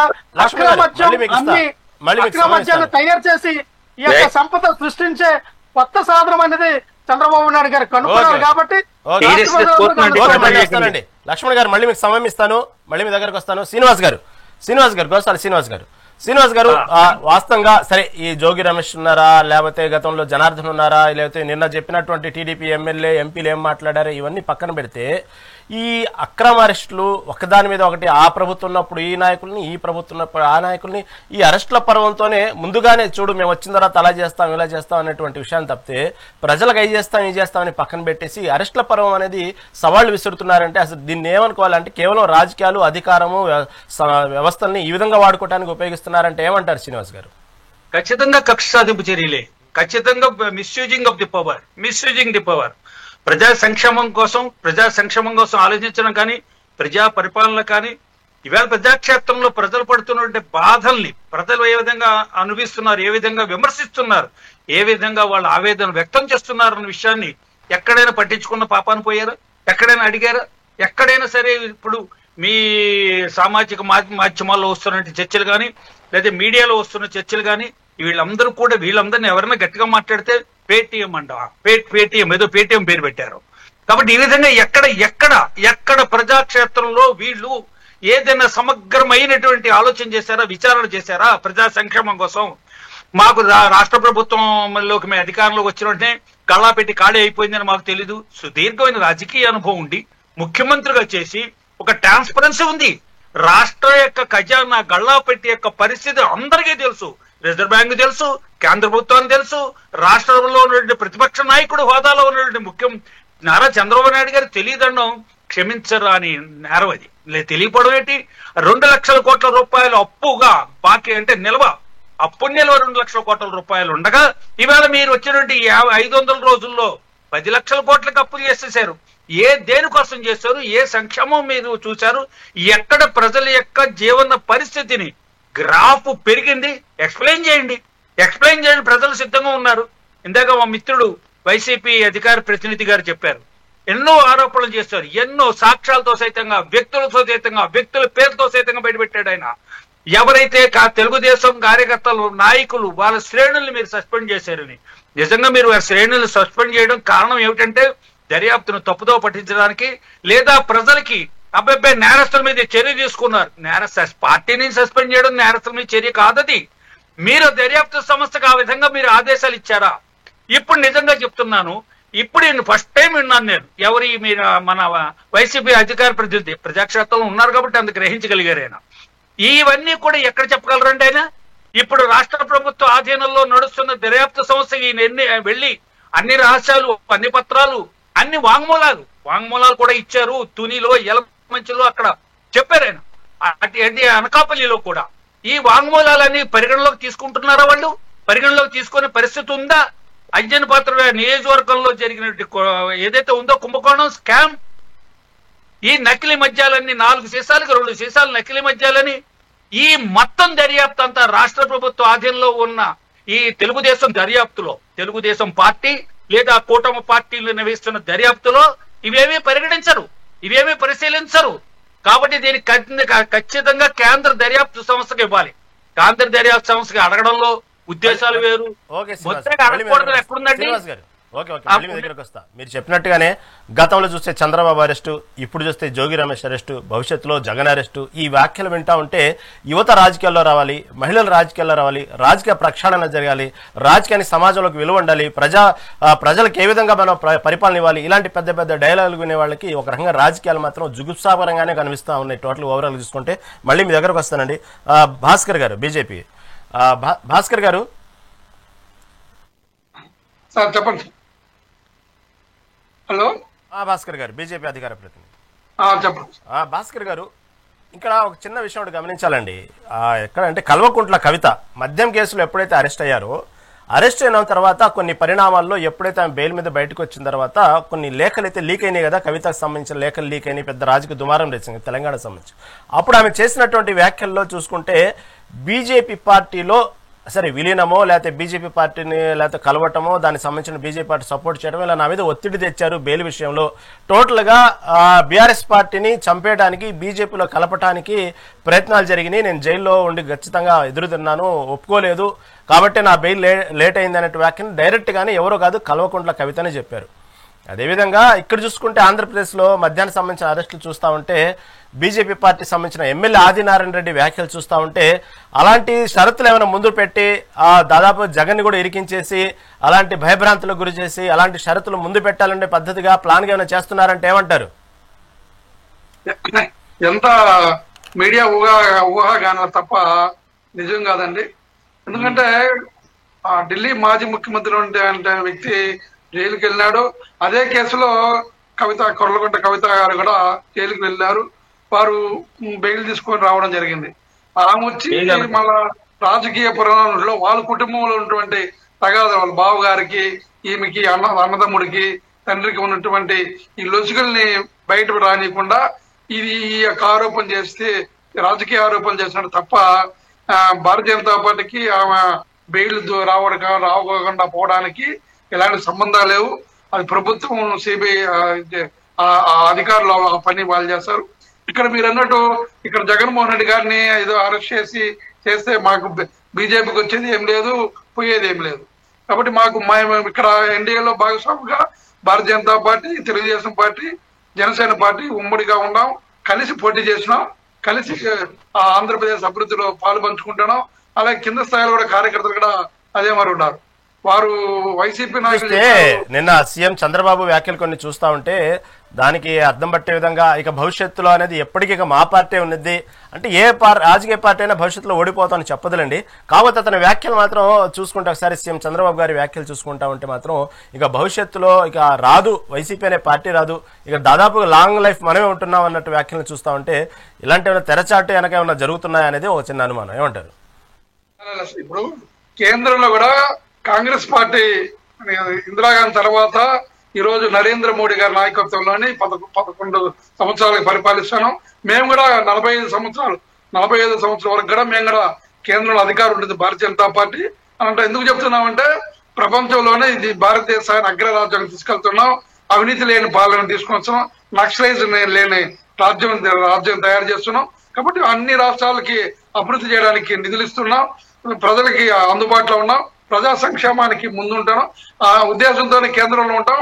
అదే ఆంధ్రప్రదేశ్ కూడా చంద్రబాబు నాయుడు గారు ఎందుకు అంటున్నారంటే మేము కేంద్రంలో ఇచ్చినటువంటి నిధుల్ని, కేంద్రం ఇచ్చిన సంక్షేమ పథకాన్ని ప్రజలకు చేరువచేస్తాం, ఈ ఆంధ్రప్రదేశ్ అభివృద్ధి పనులు తీసుకెళ్తాము అనే ఉద్దేశంతో ప్రజలు మమ్మల్ని 45వ సంవత్సరం వరకు మమ్మల్ని ఆస్వాదిస్తారు అనే ఒక దృఢ సంకల్పంతో చెప్తున్నాము తప్ప ఈ జగన్మోహన్ రెడ్డి గారు వారి పార్టీ నాయకులు ఏదో ఎన్డీఏలోకి వస్తారనో అండ్ బీజేపీకి వస్తారనేది ఎంత ఈ రాజకీయ ఊహాగానాలు, ఇది ఇదంతా తప్పుడు సమాచారం తప్ప ఇప్పుడున్నటువంటి పరిస్థితుల్లో ప్రజలు కూడా అభివృద్ధి వైపున అభివృద్ధిని చూస్తున్నారు, సంక్షేమ ఫలాలు చూస్తున్నారు, అవినీతి లేని పాలన చూస్తున్నారు. కాబట్టి ప్రజలందరూ కూడా ఈ ఎన్డీఏ ప్రభుత్వం కేంద్రంలో కానీ ఈ రాష్ట్రంలో కానీ రాబోయే కాలంలో కూడా ఆశీర్వదిస్తారని ఒక దృఢ సంకల్పం ఉంది. కాబట్టి మాకు ప్రజలు కూడా మమ్మల్ని అలాగా ఆశీర్వదిస్తారనే ఒక ఉద్దేశంతోనే ఇక్కడ చంద్రబాబు నాయుడు గారు, అక్కడ నరేంద్ర మోడీ గారు, Bharatiya Janata party, Janasena party, NDA కూటమి కూడా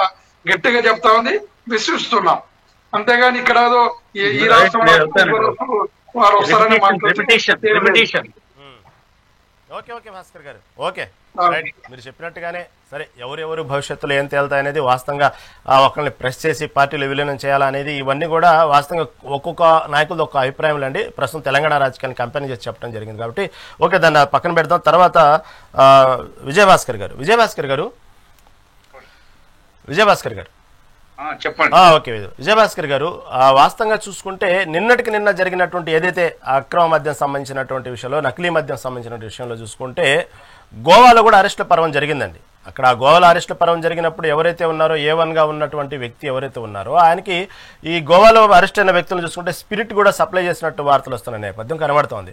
స్వయాన మీ పార్టీ ఎంపీనే ఎమ్మెల్యే మీద ఆరోపణలు చేయటం, ఆ డబ్బులతోనే కొన్నాము, ఎన్నికలు జరిపామని చూస్తూ ఉంటే ఈ వాస్తవంగా చూసుకుంటుంటే ఇలాంటి పరిస్థితుల్లో ఓ పక్క ఏదైతే నిన్న జరిగినటువంటి కాశీబుగ్గ ఘటన కానివ్వండి, ఇటుపక్క రైతులకు సంబంధించినటువంటి వ్యవహారం కానివ్వండి, ఇవన్నీ కూడా పొలిటికల్ టాపిక్ డైవర్ట్ చేయడం కోసమే. ఇందాక మీరు అన్నారు చాలా సంయమనం పాటించాము, మేము అనుకున్నది ఎప్పుడు అరెస్ట్ చేయొచ్చు, కానీ మేము చాలా క్లారిటీగా ఉన్నాము, చాలా ఓపికతోనే అరెస్ట్ చేశాము, చూసి అన్ని సాక్ష్యాలను పక్కాగా అరెస్ట్ చేశామని.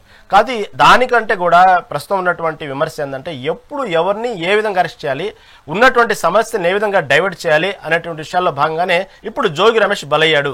ఏదైతే కాశీబుగ్గ సంబంధించిన టాపిక్స్ కానివ్వండి, ఇలాంటి కొన్ని బస్సు సంబంధించిన కానివ్వండి, ఇలాంటి కొన్ని టాపిక్ డైవర్ట్ కోసమే ఇప్పుడు జోగి రమేష్ని బలి చేశారు అనేటువంటి విమర్శలు వస్తున్నాయి. దీని ఏమంటారు? ఏమండి, జగన్మోహన్ రెడ్డి గారు 5 సంవత్సరాల పాలనంతా వాళ్ళు డైవర్షన్ అని చెప్పి డైవర్షన్ పాలిటిక్స్ చేశారు. డైవర్షన్ పాలిటిక్స్ మనకి ఏం నేర్పే 5 సంవత్సరాల తర్వాత ప్రజలు తగిన గుణపాఠం చెప్పారు. ఎవరైనా సరే డైవర్షన్ పాలిటిక్స్ చేస్తే ప్రజల్ని పరిగణలోకి తీసుకోకపోవడం అంటే ప్రజల చేత ఓట్లు ఇచ్చుకొని ప్రజల్ని చాలా తక్కువగా అంచనా వేసేవాళ్ళు వాళ్ళు. అంటే ప్రజలది ఏముందిలే, ఏదో అమాయకులు వాళ్ళు ఏదో 5 సంవత్సరాలకు ఒకసారి ఎలక్షన్లు వస్తాయి, వచ్చినప్పుడు ఏదో ఆ కాసేపు ఏదో మాయ చేసేసి ఓట్లు వేయించుకుంటే సరిపోతుంది, ఆ తర్వాత వీళ్ళదేందిలే అని చెప్పేసి. నో నో నో, వాళ్ళకి జరుగుబాటు లేక ఏదో కూలిని అడిగి పోతారు. మనలాగా రోజు పేపర్లు చదవరు, రోజు టీవీల ముందు కూర్చోరు, లేకపోతే సోషల్ మీడియాని పెద్ద ఫాలో కారు. కానీ వాళ్ళు అన్ని గమనిస్తూనే ఉంటారు అనేది మనం మర్చిపోతున్నాం. ఈ దేశంలో ప్రజాస్వామ్యాన్ని కాపాడుతుండేది ప్రధానంగా సామాన్యులు, పేదవాళ్ళు. ముఖ్యంగా ఎలక్షన్స్, పోలింగ్ డే ప్రధానంగా క్యూలో ఉండేది, మెజారిటీ ఓటర్ల ఓటింగ్కి వచ్చేది సామాన్యులు. అదేవిధంగా below middle class, upper class చాలా తక్కువగా వస్తారు. అదేవిధంగా వైట్ కాలర్ పీపుల్ చాలా తక్కువగా వస్తారు, వ్యాపారస్తులు తక్కువగా వస్తారు, ఉద్యోగస్తులు కూడా తక్కువగా వస్తారు. మనం అనేక సందర్భాల్లో చూసాం. ఒక్కోసారి 50 సగటున 50 చిల్లర 52 సాధారణ ఎన్నికలు. ఎందుకు చెప్తున్నానంటే ఇప్పుడు సామాన్య ప్రజల్ని అజ్ఞానంలో ఉంటారు. వాళ్ళు అమాయకులని భావించే వాళ్ళు ఈ డైవర్షన్ ని నామస్మరణ చేస్తుంటారు. మాకు ప్రజలు చాలా చైతన్యవంతులని, ప్రజల్లో చాలా వివేకం ఉందని, విజ్ఞానం ఉందని మాకు తెలుసు. ఎందుకు తెలుసు అంటే ఎన్టీఆర్ గారు పార్టీ పెట్టినప్పుడు 9 మాసాల్లో పార్టీ అధికారంలోకి వచ్చిందంటే కోకటి వాళ్లతో కాంగ్రెస్ ని తెగిలిచ్చారంటే ప్రజల్లో చైతన్యం ఉండబట్టి. అదేవిధంగా ప్రజలు ఏ కాలంలో ఎవరిని ఎంపీ చేసుకోవాలా, ఎవరిని గద్దె దించాలనేది మనం అనేక పరిణామాలు చూస్తున్నాం అప్పటి నుంచి. కాబట్టి ప్రజలు మనం డైవర్షన్ చేస్తే ప్రజలు ఏమన్నా డైవర్ట్ అవుతారా? మన మానసిక పరిస్థితి ఇది. మనం ఏదో డైవర్ట్ చేస్తే ప్రజలు మర్చిపోతారు. కాబట్టి మీరు చెప్పినట్టుగానే ప్రజలు అమాయకులు, ప్రజలు డైవర్ట్ చేయట్లేదు. మోంతా తుఫాన్ సంబంధించిన రైతుల నష్టపరిహారం విషయంలో డైవర్ట్ చేయట్లేదు. ఇవన్నీ అనుకుందాం, కొంతసేపు అనుకుందాం మీరు చెప్పినట్టుగానే. కాకపోతే ప్రజల విశ్వాసం గురించి మాట్లాడేటప్పుడు ప్రస్తుతం చేస్తున్నటువంటి విమర్శ ఏదైతే ఉందో, అంటే విశ్లేషకులు కానివ్వండి, ప్రస్తుతం ఉన్నటువంటి విమర్శ చేస్తుంది ప్రజల అభిప్రాయానికి, ప్రజల అభిమానాన్ని చూరగొనడానికి ఇప్పటికి కూడా దాదాపుగా 500 రోజులు, మీరు చెప్పినట్టు తెలుగుదేశం పార్టీ అధికారం 500 రోజుల తర్వాత కూడా మీరు పక్క రాష్ట్రానికి అనేకమైనటువంటి పెట్టుబడులు తీసుకొస్తున్న తరుణంలో కూడా, మీరు చెప్తున్నట్టు అనేక రకమైనటువంటి అభివృద్ధి కార్యక్రమాలు జరుగుతున్న సమయంలో కూడా ఎక్కడ జగన్మోహన్ రెడ్డి సంబంధించినటువంటి ఎప్పుడైతే ఏదో ఓదార్పు అనుకోండి, లేకపోతే జరుగుతున్న నష్ట రైతులకు సంబంధించిన కానివ్వండి, ఇలాంటి వచ్చినప్పుడల్లా ప్రజల యొక్క ఆదరణ మాత్రం ఎందుకు తగ్గలేకపోతుంది? 500 రోజులు మీరు పరిపాలన వచ్చినప్పటికీ కూడా దాదాపుగా గంటన్నర ప్రోగ్రామ్ కూడా అతనికి 7 గంటలు 8 గంటల సమయం పడతా ఉంది. దాదాపు తాడేపల్లి నుంచి అక్కడ రైతులు మోంతా తుఫాన్ రైతులు పరామర్శించేదాకా జనాలు అతన్ని తనతో కరచాలనం చేయాలని, సెల్ఫీలు దిగాలని ఈ విధంగా పోటీ పడుతున్నారు. కానీ జగన్ కి ఎక్కడ కూడా అభిమానం తగ్గలేదు అనేటువంటి వార్తలు వస్తుంది. దీన్ని ఏమంటారు? ఎలక్షన్ల ముందు కూడా అలాగే చూపించారుగా, ఎలక్షన్ల ముందు కూడా అలాగే చూపించారు. ఏమైంది? కాంశీరాము బహుజన సమాజ్ పార్టీ తరఫున వస్తే మన ఆంధ్రాలో ఉండండి, కాంశీరామ్ ఉత్తరప్రదేశ్ దాకా నువ్వు చెప్పేది విశ్లేషకుడు వచ్చి వైసీపీ కొమ్మగాస్తావు. నీ పాత వీడియోలన్నీ చూస్తా మాట్లాడే నువ్వు విశ్లేషకుడు వస్తావు, మాట్లాడతావు. మర్యాదగా మాట్లాడు మిస్టర్ శ్రీనివాస్ గారు. నేను మర్యాదగా మాట్లాడుతున్నాను. వైసీపీ కొమ్ముగాస్తూ మాట్లాడతారు. మేము ఎప్పుడు చెప్పలా. ఇప్పుడు మీరు మాట్లాడే మాటలు బట్టి బాధపడుతున్నారు. మీ కొమ్ము నేను గౌరవంగా సంబోధిస్తా. నువ్వు చాలా బెదిరింపు మాటలు మాట్లాడుతున్నావు. కంటిన్యూ విజయవాస్. నువ్వు మర్యాదగా మాట్లాడు మిస్టర్ భాస్కర్. నేను మర్యాదగా మాట్లాడుతున్నా. మర్యాదలు మాకు చెప్పనట్లా మీరు, మర్యాదలు మీరు మాకు చెప్పనట్లా. గోసాల శ్రీనివాస్ గారు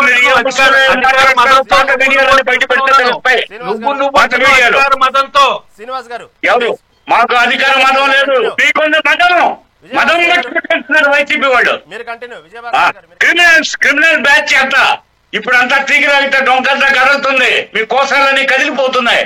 కాబట్టి మీరు చెప్పినట్టు, నేరస్తులు చెప్పినట్టు మేము దర్యాప్తు సంస్థల్ని నిర్ణయించాలన్నమాట. మా ఇష్టం వచ్చినట్టు చేయడానికి ఇలా ప్రజలు మాకు పట్టం కట్టారు.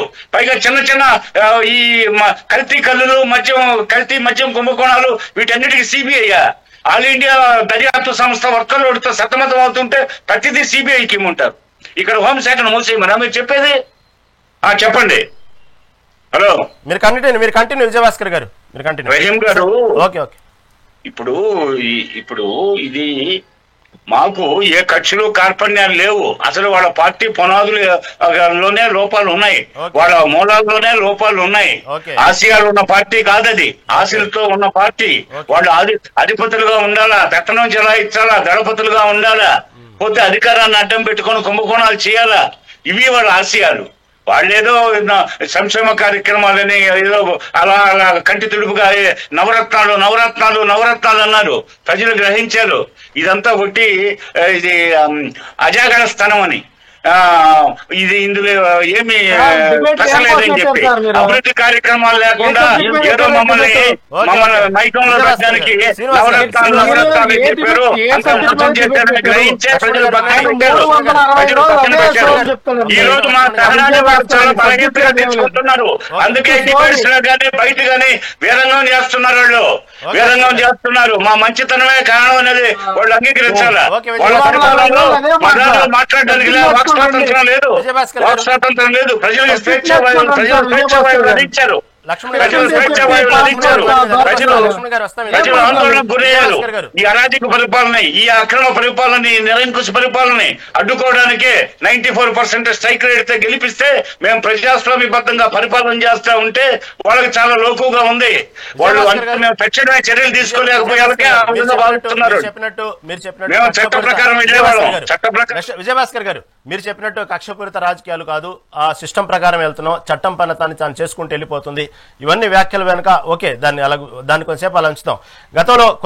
గతంలో విదేశీ పర్యటనకి వెళ్ళినప్పుడు లోకేష్ చేసిన వ్యాఖ్యలు, మీరందరూ ఎవరు డీలా పడొద్దు, మీరు కార్యకర్తలు ఇప్పటికీ కొంతమంది అసహనంగా ఉన్నారు, మీరు అనుకున్నట్టుగానే అన్ని అవుతాయి, మీరు అనుకున్నట్టుగానే రెడ్ బుక్ రాజ్యాంగం అమలు అయింది, మీరు ఎక్కడో ఇంకా రెడ్ బుక్ రాజ్యాంగం అమలు చేయలేదు, ఇంకా ఆలస్యమైంది, ఇంకా ఎందుకు వదులుతున్నారు వాళ్ళని అని మీరు ఏదో అసహనంతో ఉన్నట్టున్నారు. అలా ఏం లేదు, రెడ్ బుక్ రాజ్యాంగం తొందరలో అమలు అవుతుంది అన్న తర్వాత క్రమేపీ మార్పులు చూస్తా ఉన్నాం. దాంట్లో భాగంగా నిన్నటి కొన్ని వీడియోలు అయితే సోషల్ మీడియాలో చక్కలు కొడుతోంది. గతంలో ఇదే జోగి రమేష్ పవన్ కళ్యాణ్ పట్ల చాలా అనుచిత వ్యాఖ్యలు చేశాడు.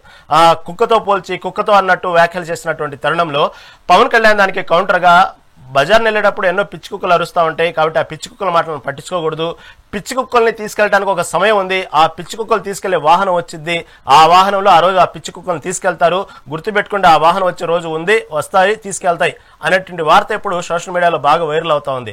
సేమ్ ఇప్పుడు జోగి రమేష్ ని తీసుకెళ్తాం. ఎందుకంటే గతంలో ఇదే విధంగా జోగి రమేష్ కూడా చాలా అనుచితమైన వ్యాఖ్యలు చేయడం జరిగింది పవన్ కళ్యాణ్, అది కూడా కరెక్ట్ కాదు. ఇప్పుడు చక్కలు కొడతా ఉంది. అంటే దీన్ని కూడా కక్షపూరిత రాజకీయాల కిందకి అంటూ కొన్ని సోషల్ మీడియాలో వైరల్ అవుతున్నాయి న్యూస్. దీన్ని ఏమనాలి?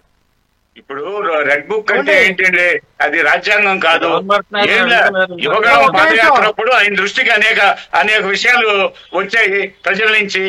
పోతే ఎవరెవరు చట్టాలు ఉల్లంఘిస్తారు, ఎవరు అక్రమాలకు పాల్పడుతున్నారు, ఎవరు అవినీతికి పాల్పడుతున్నారు, ఎవరు దౌర్జన్యాలు చేస్తున్నారు, ఎవరు దాడులు చేస్తున్నారు. విజయభాస్కర్ గారు ఇంకో మాట విజయభాస్కర్ గారు ఇంకో మాట ఒక లైన్ లో ఉండండి. లక్ష్మణ్ గారి దగ్గరికి వెళ్దాం. లక్ష్మణ్ గారు మీరు చెప్పబోతున్నారు, చెప్పండి సార్. ఒక్క నిమిషం సార్, డిబేట్ చాలా బాగానే చేస్తున్నారు మీరు, కానీ కొంచెం చూడండి టైం అటు ఇటు చూస్తూ మీరే సబ్జెక్ట్ మీద పెట్టారు అనేది ఒకవైపు. ఒకసారి మీరు ఏమంటారంటే గతంలో వాళ్ళు ఇచ్చిన స్టేట్మెంట్ పిచ్చి కుక్కల వ్యాన్ వస్తుంది, పిచ్చి కుక్కలు తీసుకెళ్తుంది అంటే ఎవరు పిచ్చి కుక్కలు? పిచ్చి కుక్కల్లాగా ఓగినోళ్ళు పిచ్చి కుక్కలు. అదే 2029లో రిపీట్ అవుతుంది. ఎవరెవరు ఉన్నారో పిచ్చి కుక్కల్లాగా వాగుతూ ఉన్నారు, ఎవరు పిచ్చి కుక్కలు ఉన్నారో. పవన్ కళ్యాణ్ ఒక వారాహి రథం పెట్టాడు కదా, విఎంసి తీసుకెళ్లే వ్యాను, అలాంటి వ్యాన్ పిచ్చి కుక్కల వ్యాన్ లో అదే వ్యక్తిని నారా లోకేష్ గారు పవన్ కళ్యాణ్ చంద్రబాబు నాయుడు గారు కూడా ఇలాంటి పిచ్చి కుక్కల వ్యాన్ లో తీసుకెళ్తారు, కంగారేం పడవసరంలా. ఇప్పుడు వైనాట్ 175 అన్నట్టు ఉంటాయి మీ మాటలు, వైనాట్ 175 అన్నట్టు లక్ష్మణ్ గారు ఒక చిన్న మాట అకారణంగా మాట్లాడుతుంటే వైనాట్ 175 అన్నట్లుగానే ఉంటాయి. విజయభాస్కర్ గారు మీరు మాట్లాడేసేపు సైలెంట్ గా ఉన్నారు కదా. లక్ష్మణ్ గారు చిన్న మాట, మీరు పవన్ కళ్యాణ్ చేసే వ్యాఖ్యలకు ముందు జోగి రమేష్ అనే వ్యాఖ్యలను కూడా ఒకసారి మీరు దాన్ని విన్నట్టయితే, దాన్ని కూడా ఖండించినట్టయితే చాలా బాగుండేదండి. ఇక్కడ కుక్కకి పిచ్చి కుక్కకి పెద్ద వ్యత్యాసం లేదు. అతన్ని కూడా కుక్క అని సంబోధిస్తూ 1-4 సార్లు చేసిన వ్యాఖ్యలు కూడా అవి కూడా మీరు ఖండించినట్టయితే చాలా ఉందాతనంగా ఉండేది దానికి సంబంధించి. ఎందుకంటే ఇలాంటి వ్యాఖ్యలు చేసే దాదాపుగా 11కి పరిమితం అయ్యారా అనేటువంటి వార్తలు కూడా జనాల్లో నడుస్తా ఉన్నాయి. కాబట్టి కొంచెం దానికి సంబంధించినటువంటి ఏదైతే గతంలో చేసిన కూడా మళ్ళీ రిపీట్ కాకుండా చేసుకుంటే మళ్ళీ ప్రజాదరణ పొందుతారు. ఎందుకంటే మీరు అన్నట్టుగానే జగన్మోహన్ రెడ్డికి ఇప్పటికీ ప్రజల ఆదరణ తగ్గలేదు. కాబట్టి ఇలాంటి వ్యాఖ్యలతోనే జనానికి దూరం అయ్యారా అనేటువంటి భావన కలుగుతా ఉంది వైసీపీ పార్టీ సంబంధించి. ఓకే తర్వాత శ్రీనివాస్ గారి దగ్గరికి వెళ్తాం. శ్రీనివాస్ గారు మాట్లాడుతున్నాను. మధ్యలో ఎవరు మాట్లాడకుండా ఉంటే నేను కొంచెం మాట్లాడగలను. ఓకే, సెలవు తీసుకోవడం మంచిది. Okay, okay. కాబట్టి ఇప్పుడు నేను ఏ రాజకీయ పార్టీకి చెందినవాడు కాదండి. ఓకే, చెప్పండి శ్రీనివాస్ గారు. కూడా నేను సమర్థించను. అదే విధంగా ఈ పవన్ కళ్యాణ్ గారు మాటలను సమర్థించు. ప్రజాస్వామ్యంలో ఎందుకు నాకు డిబేట్ అవునప్పుడు సరే ఒక్క నిమిషం అండి. లక్ష్మణ్ గారు ఏదో కంక్లూడ్ చేయండి, మీరు చెప్పాలనుకుందని సార్ చెప్పండి. లక్ష్మణ్ గారు చెప్పండి. లక్ష్మణ్ గారు డిజపాయింట్ అవుతుంది, చెప్పండి ప్లీజ్ చెప్పండి. లక్ష్మణ్ గారు ఒక్క నిమిషం అండి. శ్రీనివాస్ గారు ఏమనుకోవద్దు, కొంచెం హోల్డ్ ఉండండి, మళ్ళీ మీ దగ్గర కంపల్సరీ వస్తాను. లక్ష్మణ్ గారు చెప్పండి. ఒక్క నిమిషం సార్, నేను అనేది ఏంటంటే చెప్పండి. ఇప్పుడు గోసా శ్రీనివాసరావు గారు ఉన్నాయండి, కంచర్లు విజయభాస్కర్ ఉన్నాయండి, ఇంకా భాస్కర్ వీళ్ళందరూ కూడాను సీనియర్ నాయకులు వీళ్ళందరూ కూడా గోసా శ్రీనివాసరావు గారు చాలా నాతో డిబేట్లకి ఒక రాజకీయ విశ్లేషకులుగా వచ్చారు. ఆయనకి ఏ పార్టీతో సంబంధం లేదు, వచ్చారు ఒక పొలిటికల్ అనలిస్ట్గా రావడం అయితే వచ్చారు. నేనేమంటానంటే ఇక్కడ ఖచ్చితంగా రాష్ట్రంలో జరుగుతున్నటువంటి పరిణామాల్ని డైవర్షన్ చేయడానికి జోగి రమేష్ గారిని అరెస్ట్ చేశారు. మెయిన్ రీజన్ ఏంటంటే మొంతా తుఫాన్లో భాగంగా 19 లక్షల ఎకరాల్లో పంట నష్టం వాటిల్లితే దానికి ఇప్పటి వరకు కూడా ఈ క్రాప్ ద్వారా రావాల్సినటువంటి అమౌంట్ కనీసం ఎన్యూమరేషన్ కూడా చేయలేదు. వీళ్ళు 5 లక్షల ఎకరాలకే చేశారు ఎన్యూమరేషన్. మిగతా 14 లక్షల ఎకరాలు ఏమవుతాయండి?